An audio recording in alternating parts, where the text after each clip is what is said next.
¿Listos? Bien, vayan a ver en su Biblia, en Romanos 12, versículo 1. Romanos 12, 1. El tercer tema que vamos a tratar se titula El andar que agrada a Dios. ¿Cómo se llama? El andar que agrada a Dios. Anoche hablamos del andar como sabios, ¿sí? Que era necesario nacer de nuevo, porque aunque una persona quiera andar como es digno de Cristo, no va a poder si no ha nacido de nuevo.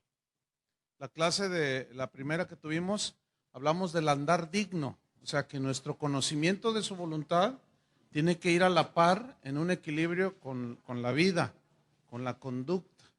Ese es el andar digno. Y ahora vamos a hablar el andar que agrada a Dios. Y vamos a leer Romanos 12, 1 y 2. Romanos 12, 1 y 2. Dice así: así que, hermanos, noten que es dirigido a los hermanos, a los cristianos. Os ruego, hermanos, así que, hermano, os ruego, ahí está el ruego otra vez, por las misericordias de Dios, que presentéis vuestros cuerpos en sacrificio vivo, santo y agradable a Dios, que es ¿qué? Vuestro culto racional. No os conforméis a este siglo, sino que transformaos por medio de la renovación de vuestro entendimiento, para que comprobéis cuál sea la buena voluntad de Dios, agradable y perfecta. ¿Cuántos quieren hacer la voluntad de Dios agradable y perfecta? Bueno, aquí nos dice cómo y en qué consiste, ¿sí? Entonces, miren, el cristiano, nosotros los cristianos debemos de saber que nuestro cuerpo le pertenece a Dios. ¿Están de acuerdo? Nuestra alma, nuestro espíritu le pertenece a Dios. Y que debemos de servir a Dios, como dice el primero y más grande mandamiento. ¿Cómo dice el primero y más grande mandamiento? Amarás al Señor tu Dios con todo tu corazón, ahí está, espíritu, con toda tu mente, ¿sí? Y con todas tus fuerzas. Ahí está. Pero fíjense cómo dice con todo. Toda tu mente, todas tus fuerzas, todo tu corazón. O sea, no es de que soy cristiano del domingo y en la semana, pues soy medio cristianoide y cosas de esas, ¿no? No, con todo. Fíjense que los griegos tenían una filosofía que se conocía como el dualismo. ¿En qué consiste esa filosofía? Esta filosofía aseguraba que el alma del ser humano era buena, por esencia, ¿sí? O sea, esencialmente era buena. Pero esta filosofía decía que el cuerpo era malo en sí. Entonces ellos deducían por su filosofía que no importaba lo que se hiciera con el cuerpo, no tenía ningún beneficio ni perjuicio, nada, no importaba lo que se hiciera con el cuerpo. Al fin, decía esta filosofía, que algún día va a morir el cuerpo, pero el alma es eterna, decían. Entonces, lo que importa es el alma, y lo que hagas con el cuerpo, eso no importa mucho. Ahora, los corintios eran griegos, porque Corinto está en Grecia, y ellos estaban impregnados de esas filosofías, esas y otras tantas. Entonces, cuando el evangelio llegó a los corintios, muchos de ellos, pues sí, nacieron de nuevo, pero todavía tenían en su mente filosofías, pensamientos erróneos, ¿sí? Por eso Pablo les escribió a los romanos: transformados por medio de la renovación de vuestro entendimiento. Entonces, eso es lo que nos sucede a nosotros, lo que nos sucedió. Llegó el evangelio a ti, te convertiste, naciste de nuevo, pero todavía traías tus rollos de que si te morías encarnabas en una rana y cosas raras, ¿no? O sea, cada filosofía, cada argumento que traíamos acá, costumbres, pensamientos, ideas bien distorsionadas, nada que ver. Y luego más si nosotros, si tú eres de los que vienes de una herencia, de una tradición religiosa totalmente corrupta y sin ton ni son, con con 20,000 personas a las que tú les podías hablar para que intercedieran por ti, pues hay un montón de ideas. Por eso es importante el estudio de la palabra, porque la palabra de Dios es la que debe sustituir, el pensamiento de Dios es el que debe de sustituir a todos esos pensamientos y filosofías y cosas de esas, ¿sí? Entonces los corintios pues tenían muy arraigada esa filosofía del dualismo, de que bueno, el cuerpo no pasa nada si hacemos lo que hacemos. Por eso les escribió Primera de Corintios 6:9, búsquenlo. Primera de Corintios 6:9, por eso a ellos les dijo algo sobre el cuerpo. Primera de Corintios 6:9. Hasta el 20 vamos a leer. Vamos a ver, Primera de Corintios 6:9. Entonces miren lo que les escribe. Pongan mucha atención a cada verbo. Los verbos son los que tienen el meollo del asunto. Fíjense, comienza a decir, no sabéis, ahí está el verbo saber. Pablo decía a los Romanos 8:28, y sabemos que los que aman a Dios, pero no todos saben. Ahí está la ignorancia. El conocimiento es saber, pero ahora el conocimiento tiene que aplicársele de sabiduría, que era lo que les faltaba a los corintios, y por eso les dice, ¿no sabéis que los injustos no heredarán el reino de Dios? Dice, no se equivoquen, ni los fornicarios, ni los idólatras, ni los adúlteros, ni los afeminados, ni los que se echan con varones, ni los ladrones, ni los avaros, ni los borrachos, ni los maldicientes, ni los estafadores heredarán el reino de Dios. Fíjate lo que dice, no se equivoquen. ¿Cuántas veces han oído esto o hasta lo han vivido? Ahí está, pues que se murió tu tío. Y ahí está el velorio, ¿verdad? Entonces, oye, ¿de qué murió tu tío? No, pues de cirrosis hepática. O sea que le entraba duro. No, era el borracho de la colonia. No, terrible, no. Y golpeaba a mi tía y era terrible. Híjole, qué mala onda. Decimos. Y luego dices, pero recibió a Cristo. A ver. ¿Cómo? ¿Cómo que recibió a Cristo? Y siguió viviendo como, de tal manera que hasta eso lo llevó a la muerte. No nos engañemos. Esos se van al infierno. Suena duro. El otro día un hombre de la congregación que perdió a su esposa y en ese trance tan difícil, un hombre joven, le compartieron de Cristo y él aceptó a Cristo y ya tiene unos meses y el otro día me preguntó, oye pastor, yo quiero que me digas la verdad.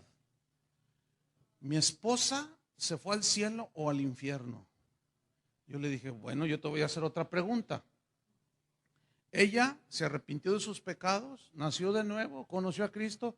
No, dice, ella era hasta atea. Yo le digo, no, pues se fue al infierno. Y le hizo así como le caló, ¿entiendes? Y dijo, bueno, gracias, y se fue. Pero posteriormente me dijo, ¿sabes qué, pastor? Gracias por decirme la verdad. Dice, porque el día del velorio, como ya andaba él queriendo entregarse a Cristo, pues, y como es un hombre rico, pues andaban 2, 3 buitres detrás de él, y le decían, no, tu esposa está con el Señor, no, engañándolos. ¿Y qué dice ahí?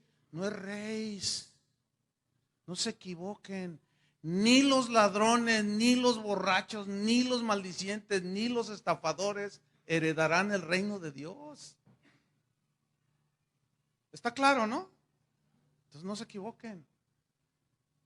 Pues ¿cómo que murió de cirrosis hepática y hasta murió maldiciendo? Pero un día yo oré por él y recibió a Cristo. ¿Qué es eso? Confesó a Cristo. No, espérenme, es que le atribuyen poder de salvación a una oración. Repite conmigo esta oración. Eso ni bíblico es, hermanos. Se oye medio raro, ¿verdad? Claro, porque están acostumbrados a llevar a la gente a los pies de Cristo sin hablarles del evangelio. ¿Tú crees que Cristo murió? Sí. ¿Quieres entregar a Cristo tu vida? Sí. Repite conmigo esta oración. Yo reconozco mis pecados, yo me arrepiento y se va y sigue viviendo exactamente igual. Es estafador, borracho, adúltero, quién sabe cuántas cosas. Sigue la misma vida y se muere y luego, no, pues es que un día recibió a Cristo y se fue al cielo. No. No les gustó eso, ¿verdad? Porque a lo mejor algún familiar que se murió así, ustedes están creyendo que está allá y no está allá. Si murió así, es claro, ¿no? Se quedaron muy serios. Yo no sé qué estará pasando. Ahora fíjate el versículo 11, aquí está el punto, que da la razón a lo que estamos diciendo. Versículo 11. Y esto dice, erais algunos. Esto eran, que la lista que viene arriba. Esto eran, pero luego a mí me llama la atención que dice algunos, no dice todos. ¿Por qué? Porque Pablo sabía que entre la multitud también había cizaña, o sea, gente que parece cristiana, pero no son. Por eso les habla a los hermanos, ¿sí? Dice, esto erais algunos, mas ya habéis sido, ¿qué? Lavados, ya habéis sido santificados, ya habéis sido justificados en el nombre del Señor Jesús y por el Espíritu de nuestro Dios. Todas las cosas me son lícitas, mas no todas convienen. Todas las cosas me son lícitas, mas yo no me dejaré dominar de ninguna. El vientre, las viandas para el vientre y el vientre para las viandas, pero tanto al uno como al otro las destruirá Dios. Pero el cuerpo no es para la fornicación. ¿Por qué les dijo esto? Porque ellos tenían esa filosofía del dualismo. No, pues lo que hagas con el cuerpo no pasa nada. Pero el cuerpo no es para la fornicación, sino para el Señor. Y el Señor para el cuerpo. O sea, somos el templo del Espíritu. Versículo 14. Y Dios que levantó al Señor, también a nosotros nos levantará con su poder. Fíjense cómo está haciendo el énfasis en el cuerpo. Que lo resucitará el Señor. Y que sí tiene importancia. Versículo 15. ¿No sabéis que vuestros cuerpos son miembros de Cristo? ¿No sabéis? Parecía como que ellos no lo sabían. ¿No sabéis que tu cuerpo es miembro de Cristo?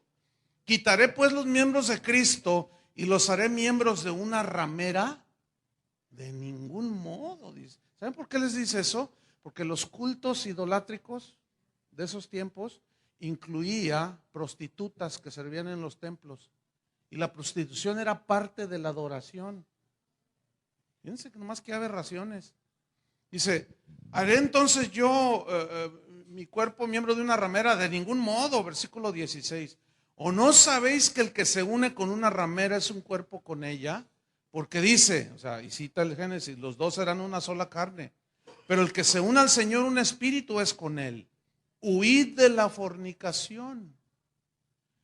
Cualquier otro pecado que el hombre cometa está fuera del cuerpo, mas el que fornica contra su propio cuerpo peca. Vean cómo entonces está echando por tierra la filosofía del dualismo, de que no pasa nada. Versículo 19. ¿O ignoráis que vuestro cuerpo es qué? Templo del Espíritu Santo. Pregunta, ¿qué es tu cuerpo? O sea, es una analogía del Antiguo Testamento. ¿Quién habitaba en el templo? Dios, en el Antiguo Testamento. Pero ahora nosotros somos los templos. A veces decimos, vamos al templo, pero pues es un decir nada más, ¿verdad? Porque en realidad los templos somos nosotros. El Espíritu Santo, Dios, vive dentro de nosotros. Nuestro cuerpo es un templo. Entonces les dice, ¿o ignoráis que vuestro cuerpo es templo del Espíritu Santo, el cual, o sea, Dios está en vosotros? Fíjense, esa frase, está en, significa vive en vosotros. Dice, el cual, cuerpo, templo, tenéis de Dios y que no sois vuestros. Pregunta, ¿tu cuerpo es tuyo? ¿A quién le pertenece? Entonces, ¿dónde está lo que dicen las filosofías y cosas del mundo de que el hombre, la mujer que está embarazada, tiene derecho sobre su cuerpo? Y si decide matar o dejar vivir al bebé que trae dentro, bueno, eso es un derecho que la mujer tiene, dicen. Fíjate nada más alejadísimo de lo que enseña la palabra de Dios. Y te aseguro que la gran mayoría de esas mujeres, si les preguntas, ¿crees en Dios? Te van a decir, claro que sí.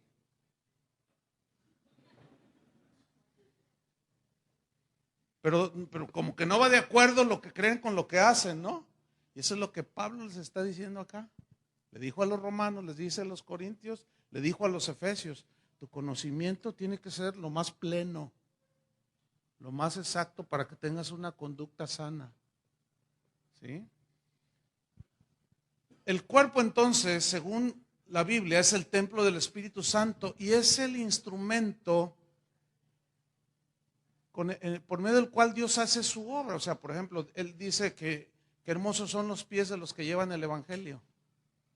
¿Sí? O sea, donde tú vas, tú llevas el mensaje y la palabra de Dios dice que hermosos son los pies de los que anuncian la paz. Jesús no despreció el cuerpo humano.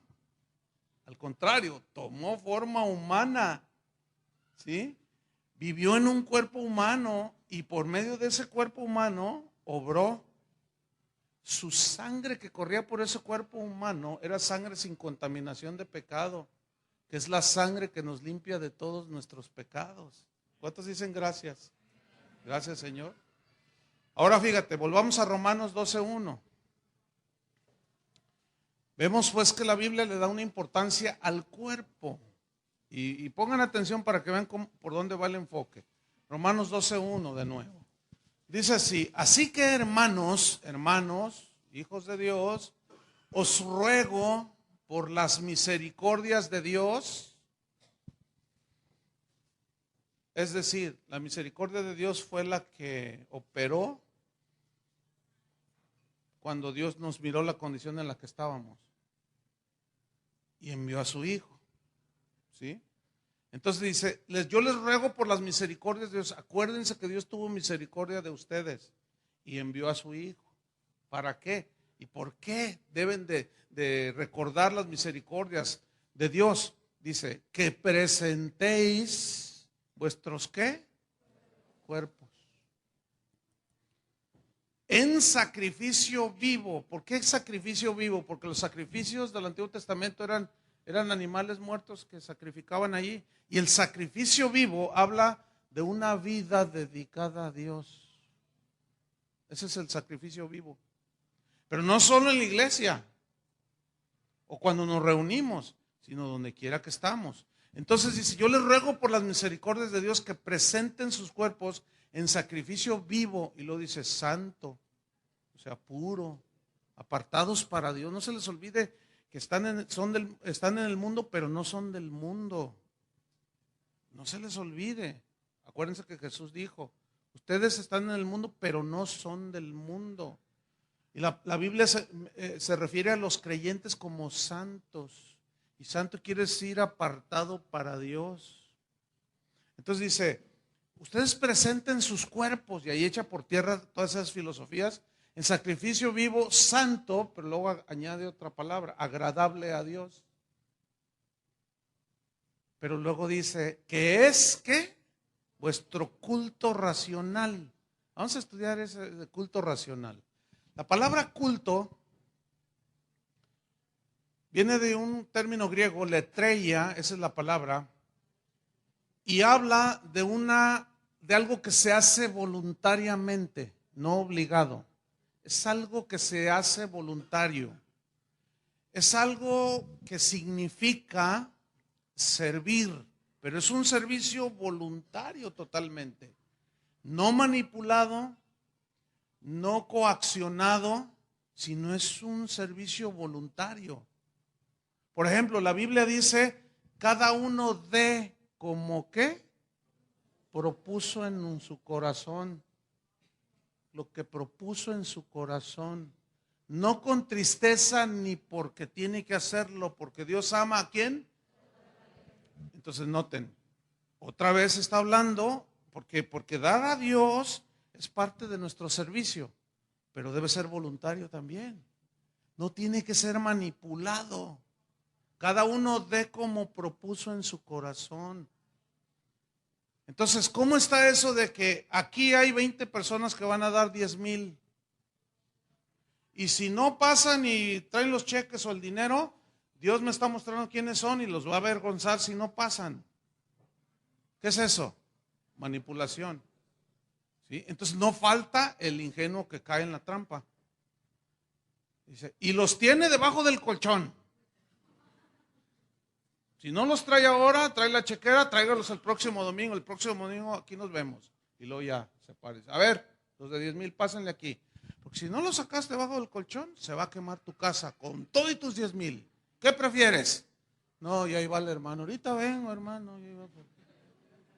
Entonces ya no es como propuso en su corazón usted, sino por el manipulador que está ahí arriba, diciéndole cosas. Entonces ya no es culto racional. ¿Ustedes creen que Dios acepta ese tipo de ofrendas? No. No. Bueno, seguimos. Letrella entonces habla de una actividad voluntaria, significa servir. Culto significa servir, fíjense. Y se refiere a aquello a lo que una persona dedica toda su vida. Por ejemplo, un atleta olímpico que viene de Grecia dedica toda su vida al ejercicio físico, ¿sí o no? Un boxeador se dedica en cuerpo, alma y espíritu a esa actividad y está constantemente practicando y practicando. Un futbolista igual. Ok, aquí tenemos un principio fundamental de la vida cristiana. ¿Cuál es? Ahí va. El verdadero culto, el verdadero servicio a Dios, la verdadera adoración a Dios es ofrecerle nuestro cuerpo en sacrificio vivo y santo, agradable a Dios, y todo lo que hacemos con Él todos los días. ¿Sí? Una joven me dijo,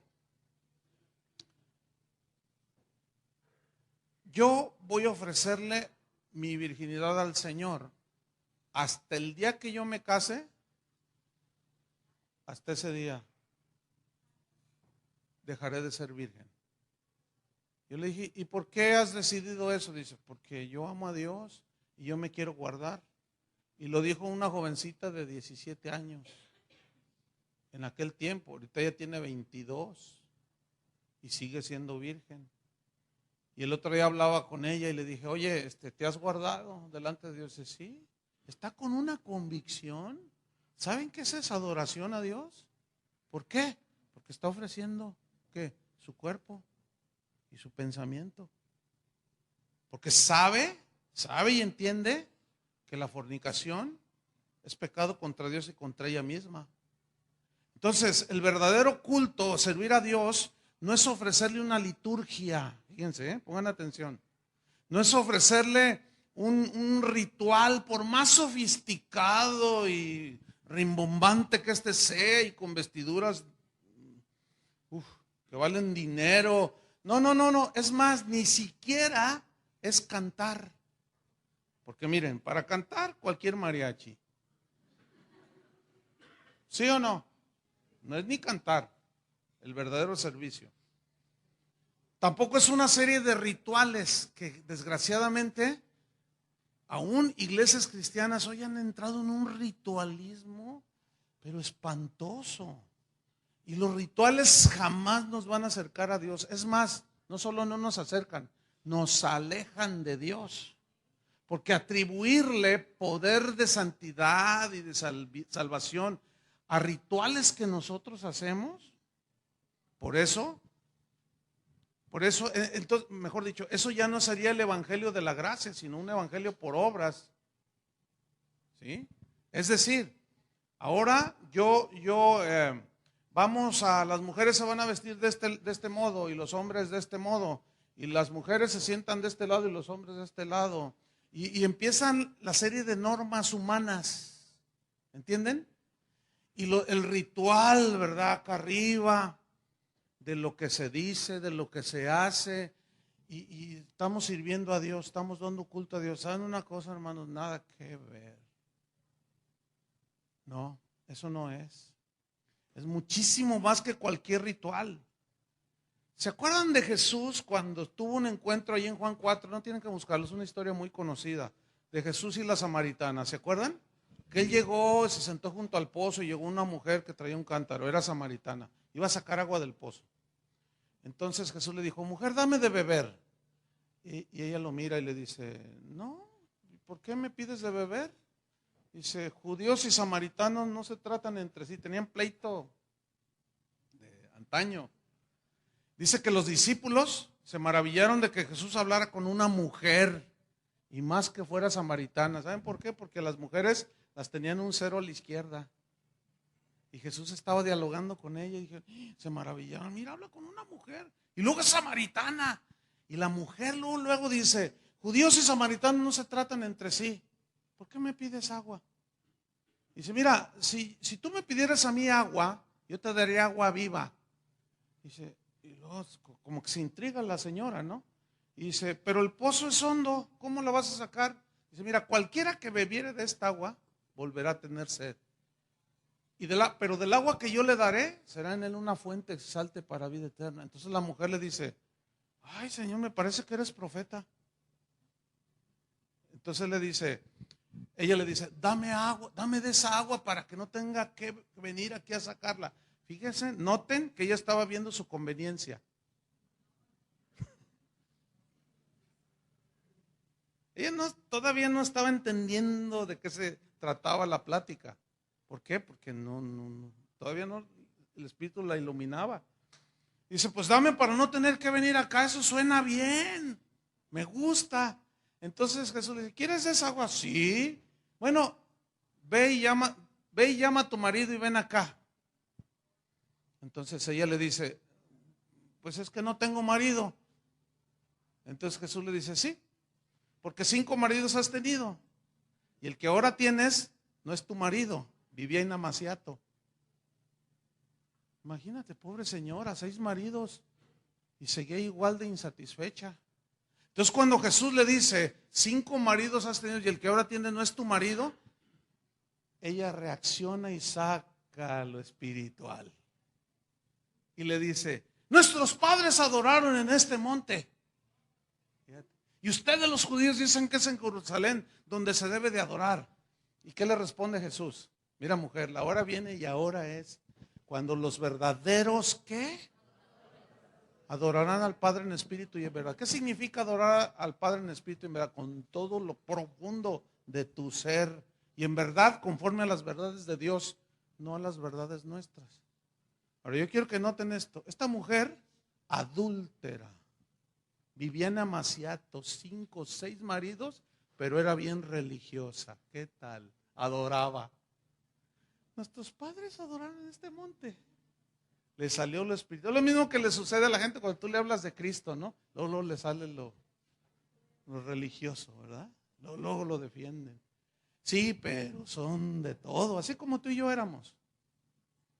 Esto erais algunos. Entonces, quiero que noten cómo esta mujer creía que servía a Dios.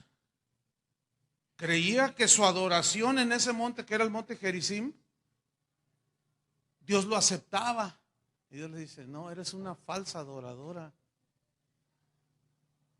Ahora, ¿por qué Jesús le sacó lo de los 5 o 6 maridos? Pues ese era el pecado de ella, que le llevaba derechito al infierno, pero adoraba. ¿Qué pecaba? Con su cuerpo. Jesús le dijo, no, los verdaderos adoradores adorarán al Padre en espíritu y en verdad. Con el nuevo entendimiento, el nuevo corazón que tienen, pero conforme a la verdad de Dios. ¿Y qué dice la verdad de Dios? Huid de la fornicación, ¿no dice eso? Y otras muchas cosas. Entonces, fíjate, el verdadero culto, servir a Dios, es ofrecerle nuestra vida, pero cotidiana, todos los días. Generalmente nosotros los cristianos tenemos lenguaje, pues así, el propio lenguaje, ¿no? Y decimos cosas como, yo voy a ir a la iglesia a darle culto a Dios. ¿A dónde vas? Voy a la iglesia a darle culto a Dios. Pero en realidad el concepto bíblico debería de ser, tú vas a la iglesia o te reúnes a darle culto a Dios, o sea, a servir a Dios. Pero el concepto bíblico es que nosotros los creyentes, la hora es, y la hora viene y ahora es cuando los verdaderos adoradores adorarán en espíritu y en verdad. Habla de un tiempo completo. Y cuando le dijo, no solo en este monte ni en Jerusalén adoraréis, sino donde quiera que se encuentre un verdadero hijo de Dios, va a mostrar por su conducta, por su andar digno, la adoración a Dios. Es decir, fíjate bien, tú sirves a Dios cuando vas a la fábrica y te comportas como un cristiano. Tú adoras a Dios, sirves a Dios cuando vas a la universidad, a la escuela y te comportas como un cristiano. Pues somos gente normal, ¿no? Natural, pero ya no participas de lo que los demás hacen. Y puedes tener tus amigos ahí del colegio, del trabajo, y bueno, no te puedes apartar así totalmente, pues si no, ¿cómo los vas a ganar para Cristo? El problema es que si tu conducta delante de ellos es como la de ellos, entonces a la hora que le hables, al momento que le hables de Cristo, te van a ver raro y te dicen, ¿y tú por qué me dices eso? Si tú haces lo mismo. Y ahí ya te desarmaron. Ahí ya te quedas, ay Señor. Pues sí, porque dice las mismas palabrotas que ellos. ¿Sí? Piensas igual que ellos. El jefe cuenta el chiste de Pepito, el chiste rojo así. Y tú, ja, ja, ja, ja, ja, está buenísimo, ¿verdad?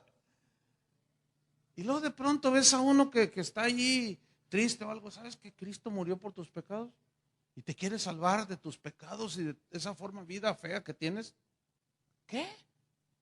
Sí, mira. ¿Y por qué me dices eso? Pues tú estás igual que yo. Ahí ya perdiste la autoridad espiritual para hablar de Cristo. Fíjate nada más. Por eso el andar como es digno, pues lleva el conocimiento y la conducta. Por eso Santiago nos decía, no sean solamente oidores, sino hacedores de la palabra. El problema es que estamos más acostumbrados a oír que a hacer.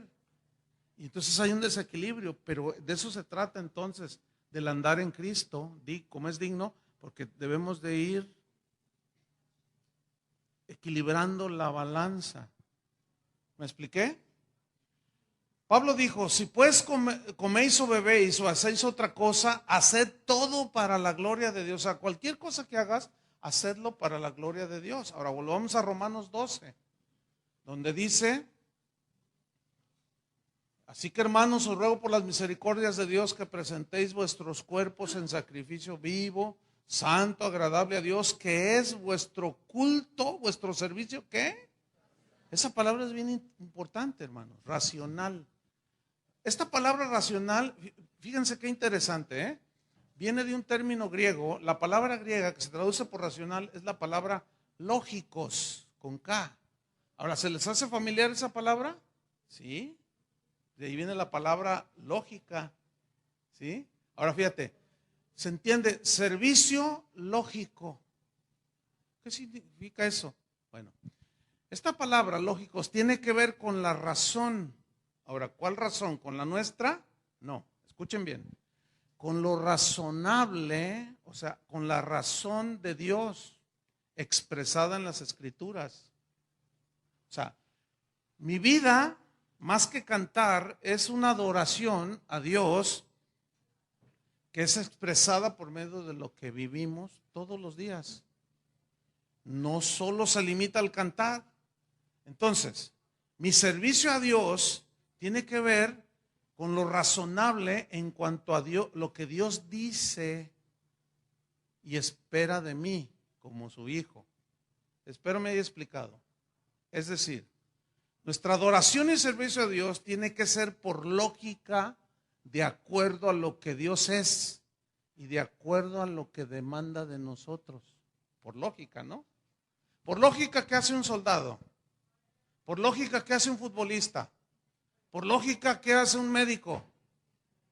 Por lógica, ¿qué tiene que hacer un cristiano? Ahora sí ya entendieron. ¿Sí? Cuando tú vienes a la iglesia, o mejor dicho, mira, te lo voy a plantear de esta manera también. Si a ti te invitan a una conferencia sobre nutrición, y bueno, te inscribes y todo, y llegas ahí al salón en el Hotel X, y tú eres nutrióloga o médico, qué sé yo. Entonces a ti se te anunció una conferencia sobre nutrición, con los descubrimientos últimos de X cosa. Entonces tú te sientas ahí, pregunta, ¿qué esperas escuchar? Por lógica, ¿qué esperas escuchar? Un discurso sobre nutrición. ¿Sí o no? Ok. Si tú te inscribes a un curso de, ¿qué pondremos? Tú eres entrenador de fútbol y va a haber una clínica y viene el entrenador del Barcelona. Y tú dices, ay, pues eso es bueno, ¿no?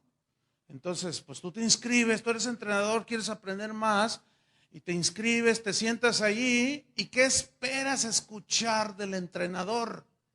Bueno, por lógica, esperas que te hable de estrategias futbolísticas. Ok, escuchen bien.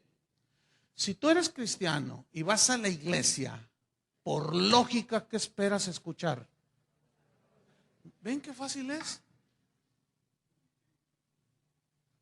Por lógica, si tú le dices a una persona, te invito a la iglesia, y le empiezas a hablar de que te invito a la iglesia, por lógica esa persona entiende que va a ir a una congregación a escuchar hablar de Jesucristo, porque dice que es cristiano y la iglesia se llama cristiana.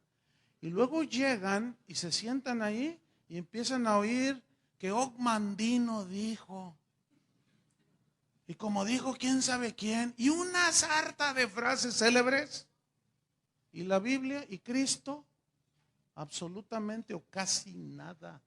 Vean lo ilógico de muchas congregaciones, de muchos cristianos. Entonces, aquí el énfasis de Pablo es que tu servicio a Dios, que tiene que ver con tu conducta, sea racional, o sea, lógico, de acuerdo a lo que dices que eres. Eso es lo que tienes que vivir. Tu culto tiene que ser así racional. Luego en el versículo 2, Romanos 12:2, Romanos 12:2, ahí Pablo sigue dando la instrucción. Y dice, no os conforméis, ¿a qué? A este siglo. Ok, aquí vamos a estudiar dos cosas. Una es la palabra conformar. ¿Qué significa conformarse? Significa amoldarse. Significa adherirse a un esquema, a una idea, a algún concepto que alguien tiene de algo, ¿sí? Sobre alguna cosa, un amoldarse a un esquema de comportamiento. Ahora, fíjate lo que dice, no se amolden a este siglo. Tú conoces un molde para gelatinas, ¿no? Sí conoces un molde, sobre todo las señoras, ¿sí? Bueno, ahí está el molde con la cara del Chavo del 8. Entonces tú preparas la gelatina y simplemente derramas el líquido ahí, ¿cierto? Y el líquido solo toma la forma del molde.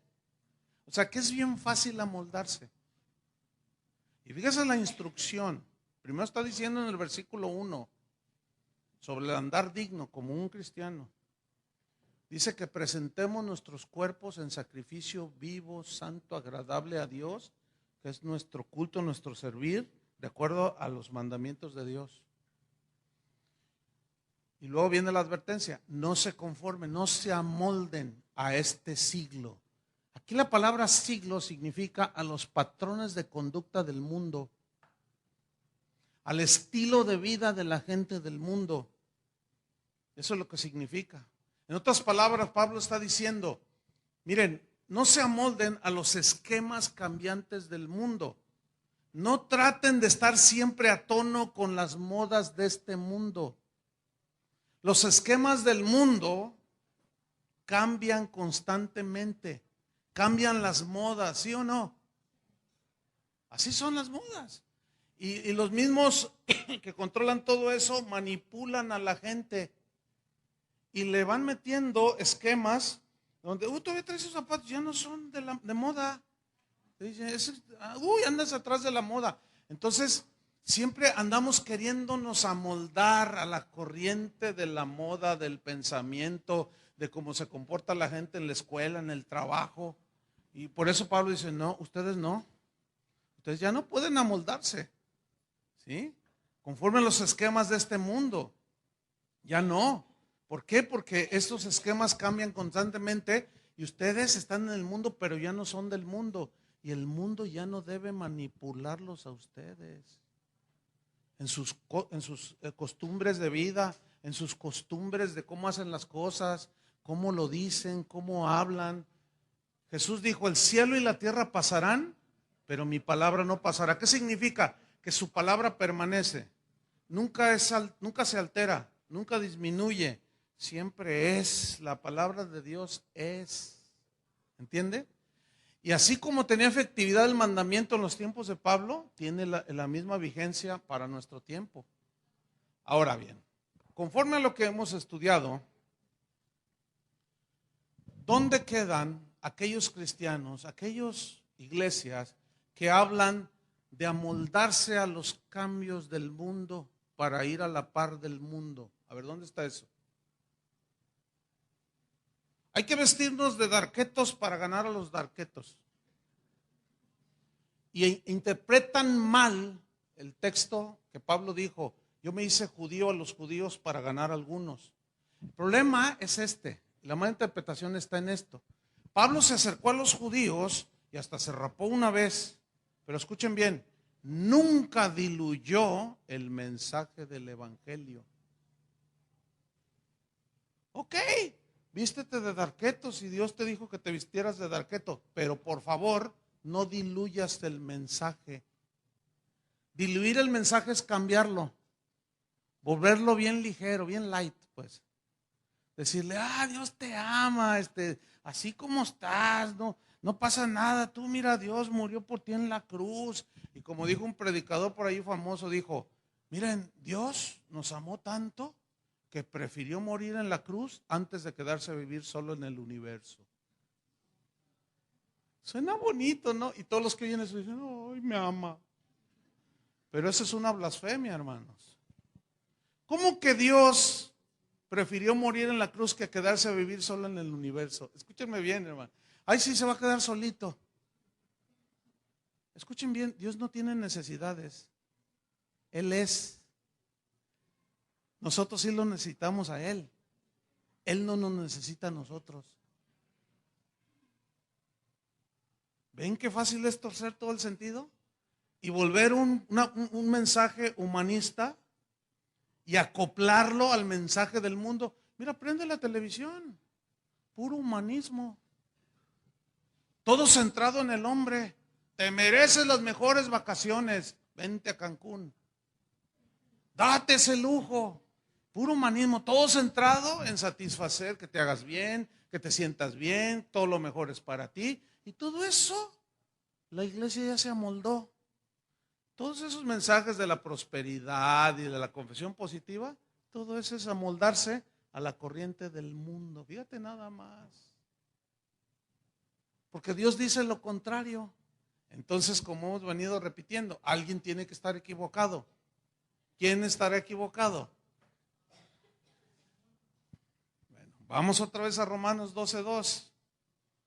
No se amolden a este mundo, no os conforméis a este siglo, sino, o sea, nosotros es lo contrario, somos como el salmón. Usted ubica esa figura, ¿no? Del salmón, que va contracorriente.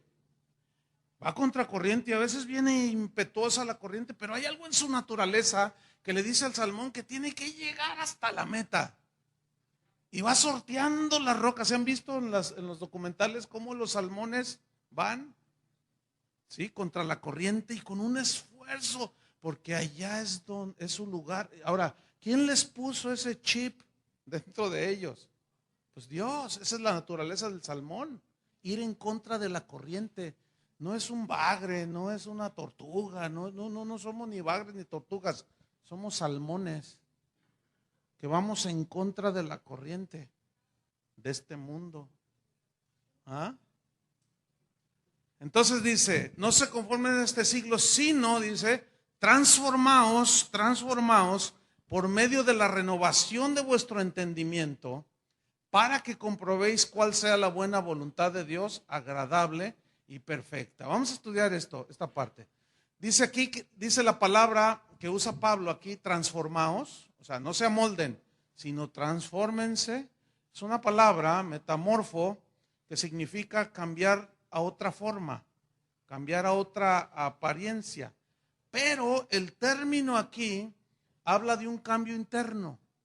Es un cambio interno en tu corazón, en tu espíritu, pero en tu mente sobre todo.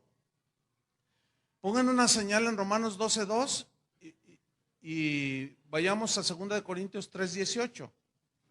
Ahí dice lo siguiente, 2 Corintios 3:18, dice así: por tanto, nosotros todos, o sea, los hijos de Dios, mirando a cara descubierta como en un espejo la gloria del Señor, somos, ¿qué dice?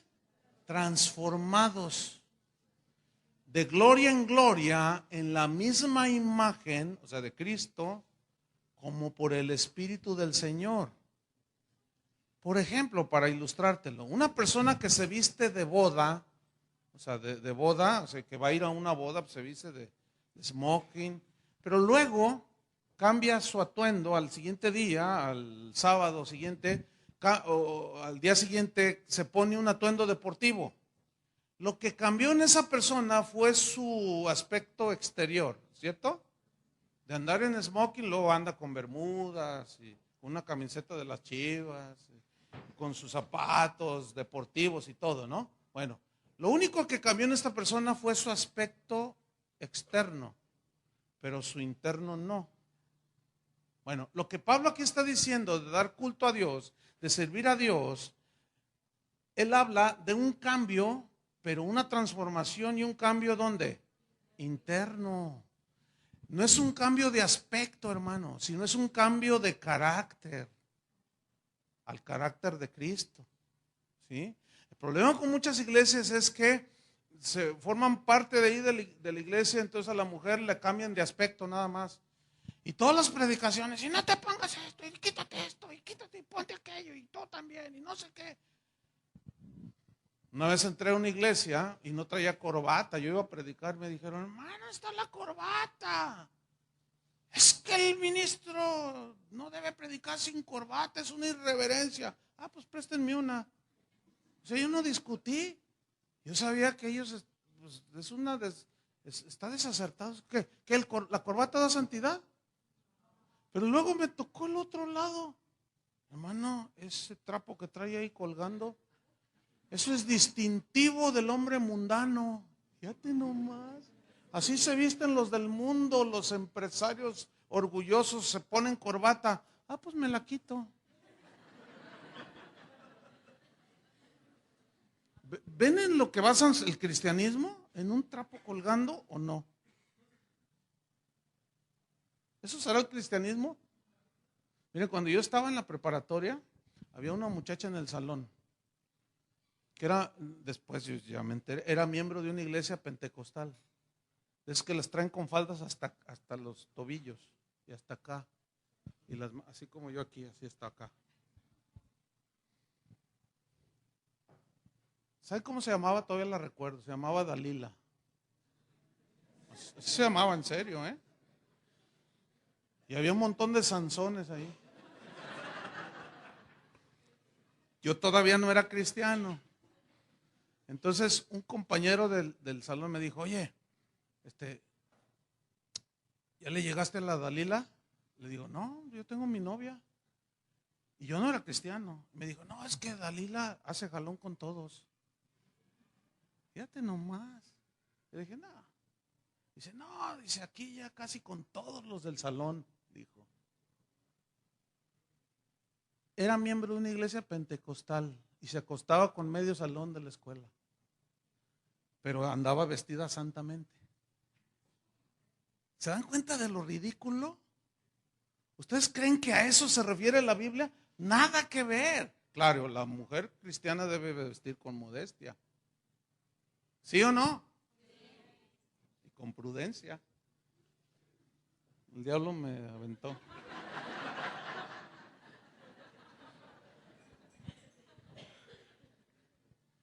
Entonces, mira, ¿en qué consiste este cambio? Pero es interno, es de transformación. Ok. La Biblia dice, Pablo dice en los Romanos que hay una ley que veo en mis miembros que me quiere llevar cautivo, la ley del pecado. Pero hay otra ley que está dentro de mí, que es la ley del Espíritu de vida en Cristo. Y esa me ha librado de la ley del pecado. Entonces hay una ley más fuerte dentro de mi interior para vencer la ley de mis miembros que me quieren llevar a pecar. ¿Cierto? Bueno. Tenemos que estar bajo el dominio y el control pleno del Espíritu Santo para entonces nosotros, eso es lo que la Biblia habla, someter la carne. ¿Entienden? Ahora bien, fíjense, el cristiano es una persona que esencialmente ha sufrido un cambio, pero el cambio es interno, ¿cierto?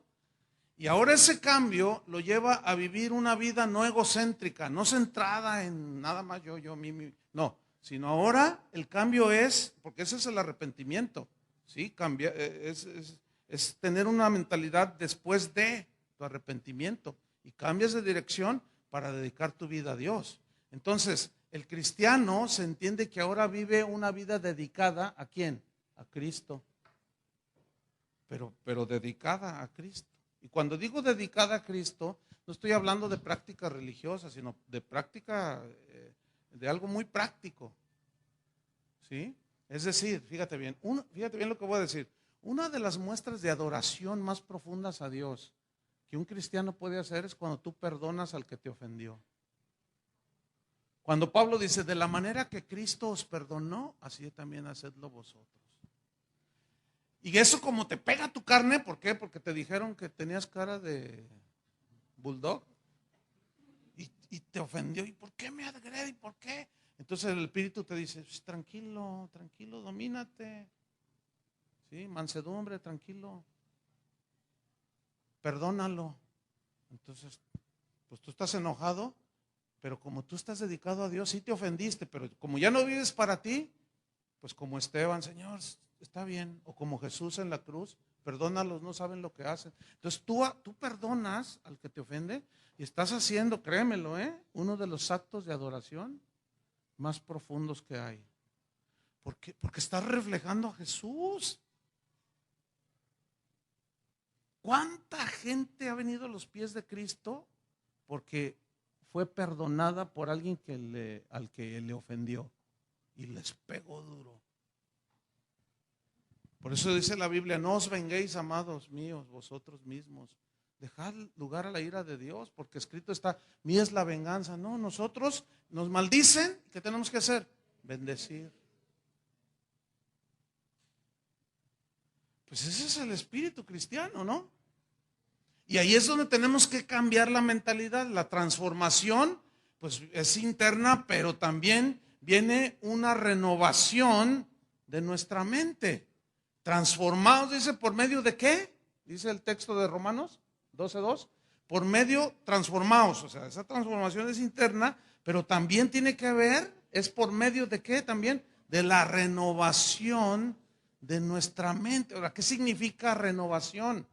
Habla de cambiar, o sea, tú renuevas tu calzado. ¿Qué significa? Tiras el par antiguo, todo desgastado, y te pones unos nuevos. ¿Sí? La Biblia habla, vestidos del hombre nuevo. ¿Verdad que así dice? O sea, ya tiraste las ropas del hombre viejo, pecaminoso y así malvado y mal hablado y de todo. Y ahora traes una nueva vestidura, pero para hacer todo eso, se requiere una renovación. ¿En dónde? En la mente, hermanos. ¿Cómo es eso? La palabra que se usa para renovación es una palabra que habla de que debe de haber un ajuste en nuestros pensamientos. ¿Sí? Nuestros pensamientos acerca de nuestra vida espiritual, un ajuste de nuestros pensamientos en cuanto a Dios. Por ejemplo, miren, ¿cuántos creen que Dios es amor? Yo también creo que Dios es amor. Pero seguramente han oído predicadores que dicen que Dios no castiga. ¿Han oído? Pregunta, ¿Dios castiga sí o no? Ese predicador o ese pastor tiene que renovar su mente, porque ese pensamiento no es verdadero. Dios al que ama disciplina y azota al que recibe por hijo. A ver, bórrenlo de la Biblia. Entonces, Dios es amor, pero la disciplina es una manifestación de su amor. Ahí ya renovaste tu pensamiento. Entonces, no desmayes cuando vieres la disciplina del Señor. Porque el Señor al que ama disciplina y azota a todo el que recibe por hijo. Al presente la disciplina no parece ser causa de gozo, sino de tristeza, pero después da frutos apacibles de justicia. ¿Sí? Porque ¿qué padre es aquel el que su hijo no disciplina? ¿Cuánto más Dios? Pero si se os deja sin disciplina, de la cual todos han sido participantes, y si no hay disciplina, entonces sois bastardos. ¿Qué es un bastardo? Un hijo ilegítimo, que no es hijo. Y ahí es donde se responde a las dudas y a las preguntas de algunos cristianos que al no tener el suficiente conocimiento, dicen, oye, pues dicen que este predicador y que hace esto y lo otro, pero mira, pues no le pasa nada y sigue haciendo milagros. Y ¿sabes por qué no le pasa nada? Porque no es hijo de Dios. Porque si fuera hijo de Dios, Dios al que ama, ¿qué? Pregunta, ¿tú has sentido la disciplina de Dios? Gózate porque eres su hijo. Y si no, piénsatela bien. Porque tú eres de los que hace y deshace y que no sé qué, y haces todo lo que te da tu gana. Y lo dices, ya ves, no. Y luego tu esposa o tu esposo, tu amigo te dice, Dios te va a tratar contigo. No, pues ahí está. Si fuera malo lo que estoy haciendo, a ver, al contrario, me está yendo mejor. ¿Sabes por qué? Porque no eres su hijo. Yo no tengo autoridad sobre dos muchachos que andan allá enfrente, con los hijos del vecino de enfrente, pero sí tengo autoridad para disciplinar a mis hijos.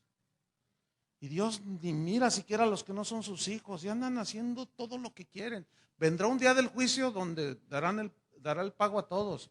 Pero si tú eres su hijo, no te va a chiquear, decimos nosotros, ¿no? A consentir, porque Dios no mal consiente, no mal educa. Entonces, si eres su hijo, cuando mi hijo estaba creciendo, pues sabía que cuando se portaba mal había. Y una vez supo que se portó mal. Oye, hijo, tú dices, sí, y hasta se puso.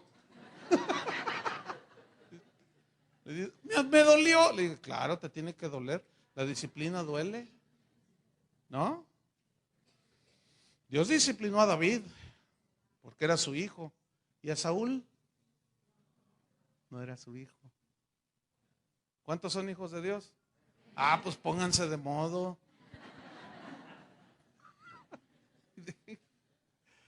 Ahora fíjate, Isaías 55:7, mira lo que dice Isaías 55:7. Porque solamente renovando, o sea, cambiando los pensamientos de Dios por los nuestros, es que sufrimos esa transformación. Isaías 55:7.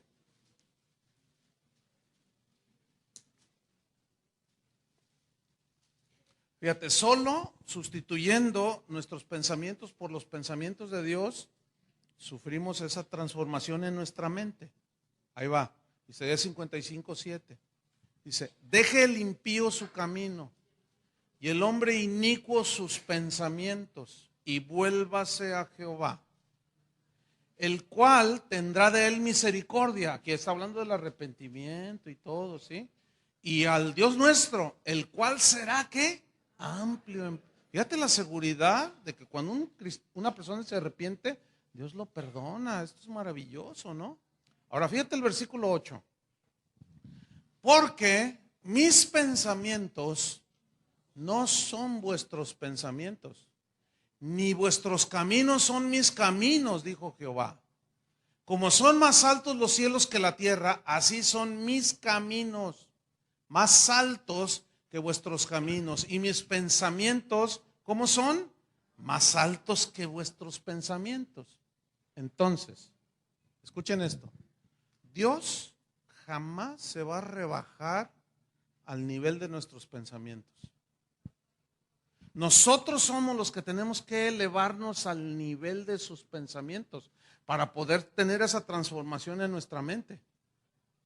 Por ejemplo, Dios dice que Él es un Dios de justicia, que Él es justo y que da el pago justo a todos. Ok, pero otros dicen que como Dios es amor, pues no te va a hacer nada. Ok, ¿qué vamos a hacer? ¿A creer lo que dice Dios de Él mismo o a creer lo que otro dice o lo que yo mismo pienso? Y ahí está el problema, ahí está el problema. A mí me preocupa mucho cuando cristianos que van a las iglesias, que escuchan la palabra de Dios enseñada y luego dicen, bueno, sí, así dice, pero yo pienso que tú piensas, más bien no piensas. Bueno, sí, allí dice, pero para mí yo creo que para ti, a ver, espera, para ti. Tú mismo lo estás diciendo, es que yo creo así. Bueno, tú crees así, pero Dios dice de otra manera. Entonces, ¿quién es el que tiene que subirse al nivel de los pensamientos de Dios? O Él se rebaja o nosotros nos subimos. Así de simple, hermanos. Es muy clara la palabra de Dios en la gran mayoría de las instrucciones de la vida cristiana. Son claras. Como el ejemplo que les puse ayer o en la mañana, no recuerdo, del director de alabanza que me escribió que se metía con su esposa, 15 años dirigiendo la alabanza ahí en la iglesia, y decía que no importaba, que ella amaba a su novia, él amaba a su novia, y que para él no era malo. Fíjate nada más. ¿Qué tiene que hacer? ¿Cómo renovar su pensamiento? Dios dice así. Bueno, ese pensamiento lo debes de tener en tu mente. Por ejemplo, la Biblia dice, fíjate, son mandamientos, no son opciones. La Biblia dice, perdonad y seréis perdonados, ¿no dice así? Perdonad de la misma manera que Cristo perdonó, también tú perdona. Entonces tú dices, no, bueno, así dice Dios, pero yo lo voy a hacer hasta que yo sienta. Ya estás en el evangelio del sentimiento. No, las órdenes son para ser obedecidas, ¿sí o no? Es que siento feo, es que eso no es lo que te está diciendo Dios, si sientes feo o bonito. Dios te está diciendo que perdones, porque en el perdón también está la protección para tu corazón, de la amargura. Entonces, los mandamientos de Dios, hermanos, no fueron dados por Dios para molestarnos o tenernos allí, son para bendecirnos. Si oyeres y guardares atentamente la voz de Jehová tu Dios y los mandamientos que yo te prescribo hoy, ¿qué le dijo Dios a Josué y a Moisés? Pues le dijo, la bendición irá detrás de ti, pero la rebelión es lo contrario. ¿Se acuerdan de Pepe y de Pancho? Ahí está, se murió flaco y de hambre. Y el otro dejó que lo domaran los siervos del rey. Y ahora era, fíjate nada más, jalar la carreta del rey. Es un privilegio, ¿sí o no? Es un privilegio, hermanos, que Dios nos ha dado la salvación por gracia. No es algo que merecíamos. Y por eso tenemos que compartir de gracia lo que hemos recibido de gracia. Amén. Entonces, cuando Cristo entra a la vida de un hombre, es un hombre nuevo, pero todavía trae una mentalidad que debe de ser transformada, ¿cierto? Llegar a la mente de Cristo, a llegar a pensar como Cristo. ¿Qué haría Cristo en esta situación en la que estoy? Siempre pregúntate eso. Estás en una situación y tú estás orando y haces esta pregunta, ¿qué harías tú, Señor, en mi lugar? Y Él te va a responder y está todo escrito allí. Quien cuando le maldecían no contestaba con maldición. ¿Qué haría Cristo?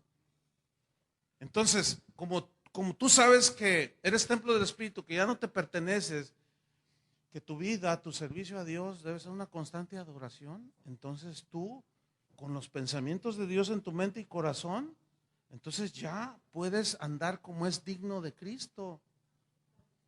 Amén. Entonces, cuando Cristo llega a ser el centro de tu vida, es cuando puedes presentarle a Dios culto racional, o sea, un servicio lógico, de acuerdo a lo que Él espera de nosotros, que se da en cada acción, en cada gesto, ¿sí? Y cuando fallamos, porque hay que estar conscientes de que seguimos siendo seres imperfectos, ¿verdad que sí? Ok. Aquí hay un punto importante, ya para terminar. Estamos conscientes de nuestra debilidad. Juan el apóstol dijo: hijitos míos, estas cosas les escribo para que no pequéis. O sea, no es la voluntad de Dios que pequemos. Pero luego dice: mas si alguno hubiere pecado, ese hubiere es una palabra que habla de algo eventual, no constante. Porque la Biblia dice que el que practica el pecado es del diablo. El que practica. Pero luego dice: si confesamos nuestros pecados, Él es fiel y justo. O sea, el cristiano peca, pero ya no es un practicante. Peca por su humana debilidad. Todavía luchamos. Pero cuando pecamos nos duele. ¿Les pasa eso? Sienten feo y sentimos vergüenza delante de Dios por haberle fallado, por haber pecado. Entonces es cuando dice: si confesamos nuestros pecados, Él es fiel y justo para perdonarnos y limpiarnos de toda maldad. Esa es la provisión que Dios dejó para contrarrestar nuestra humana debilidad. Pero ya no practicamos el pecado. ¿Sí entienden la diferencia, verdad? Eso es muy importante. ¿Por qué? Porque en el trayecto a que Cristo venga, en el trayecto en esta vida, el de la cual somos extranjeros y peregrinos, en tanto Cristo venga, seguiremos con las luchas, hermanos. De eso les voy a hablar en la noche, el andar en el Espíritu. Pero vamos a seguir con las luchas. Yo todavía sigo luchando con el enojo, con el orgullo. O sea, son cosas que están latentes en nuestros miembros. Pero como Dios nos dio una nueva naturaleza y puso el querer como el hacer, ahora yo ya puedo contrarrestar eso con la fuerza de Dios, ¿entienden? Y la sujeto, y la someto, y la llevo cautivo al pensamiento de Cristo. ¿Entienden? ¿Cómo? ¿En base a qué? Miren, a mí me dieron un consejo que me ha ayudado mucho, uno de mis maestros de la Biblia. Me dijo: mira, Chuy, cuando tú detectes una debilidad en ti, cualquiera que ésta sea, puede ser envidia, puede ser celos, cualquier debilidad. Dice: mira, la detectas, así como Pablo detectó en él que había orgullo. Y dijo: y para que las revelaciones no me enaltecieran sobremanera, me fue dado un aguijón, un mensajero de Satanás que me abofeté. Y cayó postrado, por lo cual he rogado 3 veces al Señor que lo quite de mí, y me ha dicho: no, no, no, 3 veces. Y me dijo: bástate mi gracia. Entonces, está bien, me basta tu gracia. Si me permites ese aguijón que me tenga tumbado ahí humillado para sujetar mi orgullo, tu gracia me sostenga. Qué revelación, hermano. Bueno, así me parece a mí. Que a Pablo tuvo esa revelación: oh, yo necesito que tú trates mi orgullo, Señor, porque él reconoció que era propenso a que se le subiera. Bueno, él tenía esa debilidad, lo reconoce, y por eso aceptó su gracia. Dice: porque mi poder se perfecciona en la debilidad. Significa cuando tú ya no, ya estás ahí, que no tienes recursos de ninguno, entonces yo soy fuerte. Entonces yo me gozo. Me gozo en mi debilidad, porque cuando soy débil ya no dependo de mi sabiduría, de mis recursos humanos, de lo que yo tenga. Cuando soy débil, ya no dependo de eso, entonces soy fuerte. ¡Wow! ¿Fuerte para qué? Para superar cualquier cosa. Entonces el consejo era: Chuy, tú detectas algo en ti, cualquiera que sea, cualquier debilidad, identifica todos los textos que vienen en la Biblia y estudia sobre ellos. ¿Qué me quiso enseñar ese maestro de Biblia? Me dijo: Chuy, sustituye tus pensamientos Cuando tú, por ejemplo, vamos a poner el orgullo. Entonces yo estudio sobre el orgullo y me duele, ¿entiendes? Y todos, y empiezo de Nabucodonosor, de que ya, es que no sé qué, y el mismo Satanás, y otros orgullosos ahí, y todo lo que dice sobre el orgullo y la soberbia. Entonces yo lo estoy estudiando y me profundizo y encuentro el significado así profundo, exacto, y ¡pum! Me está pegando. ¿Sabes qué es eso? Clavar tu carne en la cruz. ¿Por qué? Porque Dios te está dando luz a través de su palabra y te dice, eso es lo que tienes que hacer. Entonces tú reconoces que eres orgulloso y soberbio y te humillas. ¿Qué pasó allí? Prevaleció los pensamientos de Dios. Entonces te ministraron, obraron en ti y te empiezan a hacer a la imagen de Jesús. Y entonces empezamos a caminar como es digno de Cristo. ¿Ven? Y terminamos. Sino transformados por medio de la renovación de vuestro entendimiento para que comprobéis, dice, que cuál sea la buena voluntad de Dios, agradable y perfecta. Wow. ¿Cuántos le dan gracias a Dios? Oremos. Señor, muchas gracias por tu palabra. Gracias, Jesús, por la nobleza de mis hermanos que dejaron de hacer cosas que podían haber hecho y decidieron venir a escuchar tu palabra. Gracias, Jesús.